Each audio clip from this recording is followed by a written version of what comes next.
मीना दिसायला अतिशय सुंदर होती.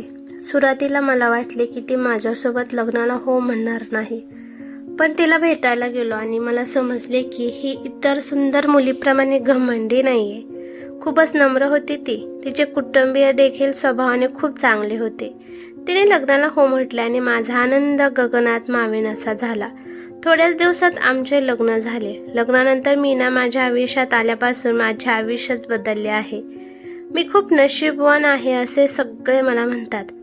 माझ्या लग्नाला जेमतेम 3 महिने झाले आहेत. माझे स्वप्न होते की एका मोठ्या शहरात फर्निचरचे माझे मोठे शोरूम असावे. मी मीनाला याबद्दल सांगितले. तिला देखील आनंद झाला. ती म्हणाली, आजपासून हे फक्त तुझेच नाही तर माझे देखील स्वप्न आहे. आपण दोघे मिळून हे स्वप्न पुरी करूयात. मी मनोमन खूप खुश झालो. इतकी प्रेम करणारी आणि समजूतदार बायको मिळायला खरंच नशीब लागते. माझ्यासाठी हे स्वप्न किती मोठे आहे हे मीनाला माहीत होते आणि आता मी त्यात रात्रंदिवस गुंतलो होतो. मोठ्या कष्टाने मला पाहिजे असलेल्या शहराच्या मध्यवर्ती भागात मला जागा मिळाली, पण पैसे खूप होते. त्यामुळेच मी माझ्या गावातील जमीन विकण्याचा निर्णय घेतला होता. माझ्या इतर भावांचाही जमिनीत हिस्सा होता, म्हणून मला गावी जाऊन यांची देखील परवानगी काढायची होती. यासाठी 4-5 दिवस मी गावी जायचा बेत आखला आणि मीनाला तसे सांगितले. मीना म्हणाली, हरकत नाही, ये तू जाऊन गावी. मी देखील 4 दिवस माहेरी आई बाबांकडे जाऊन येते. मलाही वाटलं ते ठीकच आहे, नाहीतर माझ्या विना एकटी घरात बसून काय करेल बिचारी. मी पटकन होकार दिला. दुसऱ्या दिवशी मीना तिच्या माहेरी गेली. मी माझ्या गावी गेलो. मीनाशी फोनवर रेग्युलर बोलायचो. गावी जमिनीचे कागदपत्रे आणि इतर सर्व गोष्टींना माझ्या अंदाजापेक्षा थोडा जास्ती वेळ लागणार होता. याबद्दल मी मीनाला सांगितले. ती म्हणाली, ठीक आहे, काही हरकत नाही, पण काम पूर्ण करूनच ये. असे 2-3 दिवस गेले. एका संध्याकाळी मी तिला फोन केला तेव्हा ती थोडी गोंधळली होती आणि जास्त काही बोलत नव्हती. मी विचारले, काय झाले मीना, तू ठीक आहेस ना? त्यावर ती बोलली, जानू, मला तुला काहीतरी सांगायचे आहे. अगं मग सांग ना, काय झाले, काही प्रॉब्लेम आहे का? मी अधीरतेने विचारले. ती थोडा वेळ गप्प राहिली आणि मग म्हणाली, नाही, आत्ता नाही, भेटल्यावरच सांगेन. मी पण ठीक आहे म्हणालो, पण त्यानंतर माझ्या आयुष्यात एवढी मोठे उलथापालथ होणार आहे हे त्यावेळी मला माहीत नव्हते. दुसऱ्या दिवशी दुपारी मी मीनाला फोन केला असता तिने फोन उचलला नाही. मला हे वाटले की काहीतरी काम असेल, नंतर कॉल बॅक करेल, त्यामुळे मी त्याकडे फारसे लक्ष दिले नाही. दिवसभर मी माझ्या कामात मग्न राहिलो. कामही महत्त्वाचे होते, कारण ते पूर्ण करूनच मी पटकन मीनाकडे परत जाऊ शकलो असतो. दिवसभराच्या कामानंतर संध्याकाळी पुन्हा तिला फोन केला, मात्र यावेळी तिचा फोन बंद होता.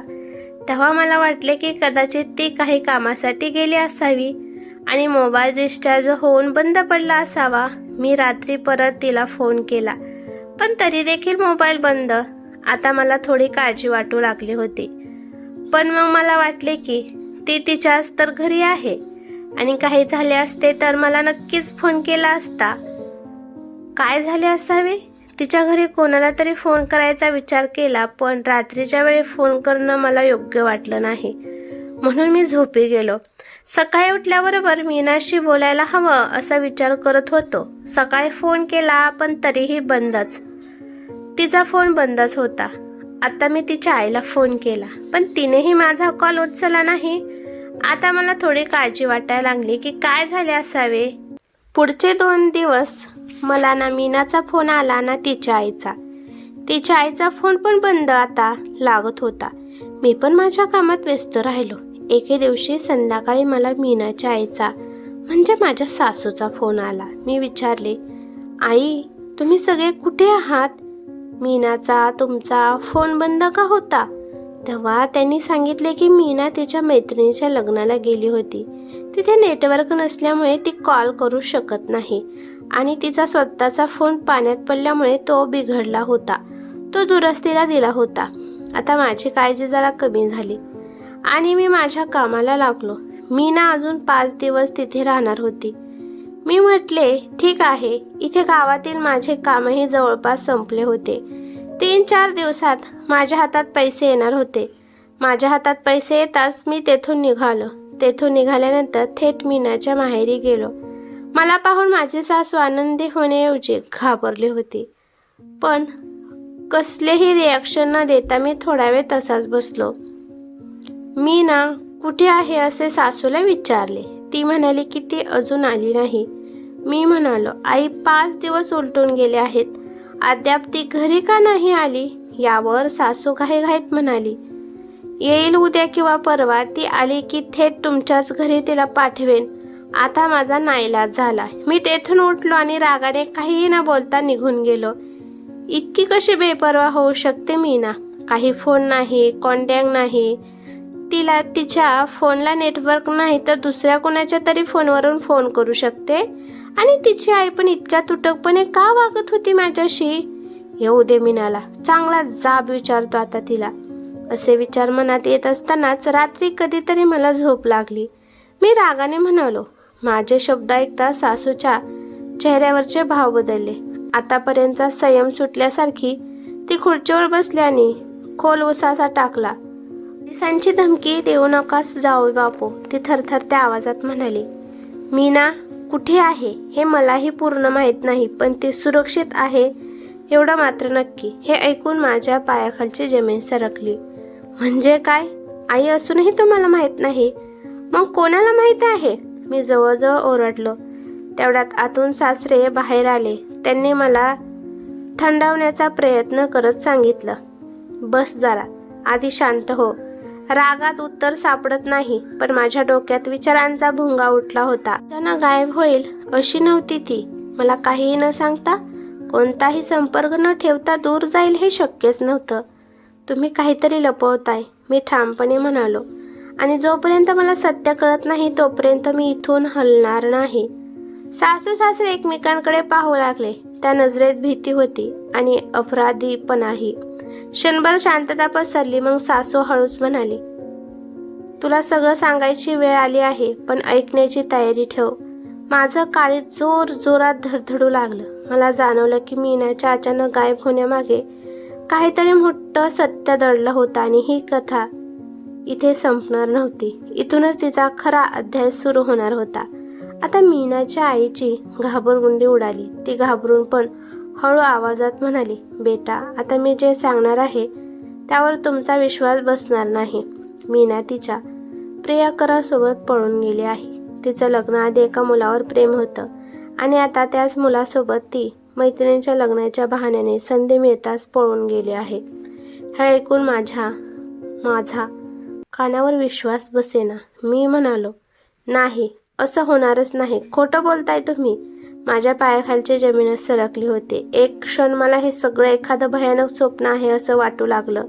सासू म्हणाली, बेटा, हे सत्य आहे. मला माहीत आहे हे तुझं तिच्यावर खूप प्रेम आहे, पण आता हे सत्य आहे की ती पळून गेली आहे. तुला आता तिला विसरावं लागेल. आम्ही पोलिसात गेलो नाही. कृपा करून तूही जाऊ नकोस, नाहीतर आमची खूप बदनामी होईल. म्हणूनच आम्ही ही गोष्ट तुझ्यापासून लपत होतो. असं कसं होऊ शकतं? मीना माझ्यासोबत 3 महिने राहिली होती आणि मला वाटत होतं की तिचं माझ्यावर खूप प्रेम आहे. तिला ओळखण्यात माझ्याकडून इतकी मोठी गल्लत कशी झाली? माझं मन अजूनही हे मान्य करायला तयार नव्हतं. अजूनही मला पटत नव्हतं की मीनाने मला फसवलं होतं. माझी सासू माझ्यासमोर रडत होती, क्षमा मागत होती. एवढी मोठी गोष्ट जेव्हा माझ्या घरच्यांना कळली तेव्हा त्यांचाही विश्वास बसेना. मीना स्वभावाने इतकी लबाड असेल असं कुणालाच वाटलं नव्हतं. मीनाच्या दुःखी आईकडे बघून मी आणि माझे कुटुंबीय गप्प बसलो आणि कोणतंही मोठं पाऊल पुढे उचललं नाही. हा विश्वासघात मात्र मला सहन होत नव्हता. मीनावर माझं खूप प्रेम होतं आणि ते मला काही न बोलता गपचूप माझ्या आयुष्यातून निघून गेली होती. मला आता मीना हे नावच तिरस्काराचं वाटू लागलं होतं. या गोष्टीचा माझ्या आयुष्यावर, माझ्या कामावर खूप परिणाम झाला होता. जे शोरूम माझं स्वप्न होतं ते सुरू करण्यासाठी माझ्याकडे पैसे असून सुद्धा आता मला काहीच करावंसं वाटत नव्हतं. एखाद्याची इतकी मोठी फसवणूक झाली असेल तर तो आनंदी तरी कसा राहणार? माझे कुटुंबीय माझी खूप काळजी घेत होते, पण माझं मन कशातच रमत नव्हतं. मी मीनाला शोधण्याचा खूप प्रयत्न केला. मला तिला शोधून विचारायचं होतं की तिनं माझ्यासोबत असं का केलं. आता मीनाला माझ्या आयुष्यातून निघून जाऊन 7 महिने झाले होते. मीही तिला विसरून पुन्हा माझ्या आयुष्यात व्यस्त होण्याचा प्रयत्न करत होतो. एके दिवशी काही कामानिमित्त मी मीनाच्या माहेरच्या पुण्यात गेलो होतो. तेथून परत असताना मीनाचं घर लागलं. आपसुकच माझी नजर त्यांच्या घराकडे गेली. मी पाहिलं तर खिडकीत मीना होती आहे. आता मला राहवलं नाही. मी पटकन त्यांच्या दारावरची बेल वाजवली. मला मीनाला भेटून माझ्या फसवणुकीबद्दल जाब विचारायचाच होता. अपेक्षेप्रमाणे मीनाच्या आईने दार उघडलं. तिच्याशी काही न बोलता तिला बाजूला करून मी थेट मीनाच्या रूममध्ये गेलो. तिच्या आईने मला थांबवण्याचा प्रयत्न केला, पण मी काही ऐकण्याच्या मनस्थितीत नव्हतो. रूममध्ये जाता जे दृश्य पाहिलं ते बघून मी जागच्या जागी थबकलो. आता आश्चर्यचकित व्हायची पाळी माझी होती. मीना व्हीलचेअरवर बसली होती. तिने माझ्याकडे पाहिलं आणि तिच्या डोळ्यातून घळघळा अश्रू वाहू लागले. मी विचारलं, मीना काय झालं तुला? तू आणि व्हीलचेअरवर काय झाले नक्की? मीना फक्त रडत होती. तिची आई म्हणाली, बेटा, मीना मैत्रिणीच्या लग्नाला गेले असताना तिचा अपघात झाला आणि ती जबर जखमी झाली. पाठीच्या कण्याला दुखापत झाली, त्यामुळे तिचे दोन्ही पाय लुळे पडले आणि तिला आता चालता येत नाही आणि उपचारासाठी खूप पैसे लागतील. तुम्हाला कळवण्यापासून मीनानेच आम्हाला रोखलं होतं. ती म्हणाली, अजून अख्खं आयुष्य पडले आहे यांच्यासमोर. नवीन शोरूम उघडण्याचं यांचं स्वप्न आहे. जर मी त्यांच्या आयुष्यात राहिले तर मी त्यांच्यावर ओझं होईल. या लंगड्या बायकोमुळे त्यांनी का आयुष्याची माती करावी? मीनानेच आम्हाला सांगितलं की मी पळून गेल्याची अफवा पसरवा, म्हणजे तुम्ही मला विसरून जाल. माझ्या मेंदूला आता झिणझिण्या आल्या होत्या. मीनाने तिच्या अपघातामुळे किती भोगलं होतं आणि मी तिच्याबद्दल काय काय विचार करत होतो. तिचं माझ्यावर इतकं प्रेम होतं आणि मी काय करू? भरलेल्या कंठाने मी तिला एवढंच बोलू शकलो, अगं राणी, माझ्यासोबत असा अपघात होऊन जर मी लंगडा झालो असतो तर तू मला सोडून दिलं असतंस का? मीना रडत रडत म्हणाली, नाही नाही, प्लीज असं बोलू नकोस. मी तुझी अपराधी आहे. माझ्या पोटात असलेलं आपलं मुलंही या अपघातातून वाचलं नाही. तू मला विसरून जाऊन दुसरीशी लग्न कर. मला तुझ्यावर ओझं बनायचं नाही आहे. मीनाच्या डोळ्यातून अश्रू काही थांबत नव्हते. जणू तिने इतके दिवस ते सगळे अश्रू आतमध्येच रोखून ठेवले होते. गेल्या काही महिन्यात मी मीनाबद्दल किती वाईट विचार केला होता ते देवच जाणे. पण आता माझ्या मीनाला क्षणभरही माझ्यापासून दूर ठेवायचे नव्हते. मीनाचे काही न ऐकता तिला मी माझ्यासोबत घरी घेऊन आलो. आता तिला पुन्हा चालता यावे यासाठी प्रयत्न चालू आहेत. मी माझे शोरूम विकून मीनाला बेस्ट हॉस्पिटलमध्ये दाखवले. आशेचा किरण दिसतोय. तिने पुन्हा स्वतःच्या पायावर उभे राहावे, बस हे एकच इच्छा आता मला आहे. ही कथा कशी वाटली ते मला कमेंट करून नक्की सांगा. कथा आवडली तर लाईक शेअर नक्की करा आणि चॅनेलवरती नवीन असाल तर चॅनेलला सबस्क्राईब करा. धन्यवाद.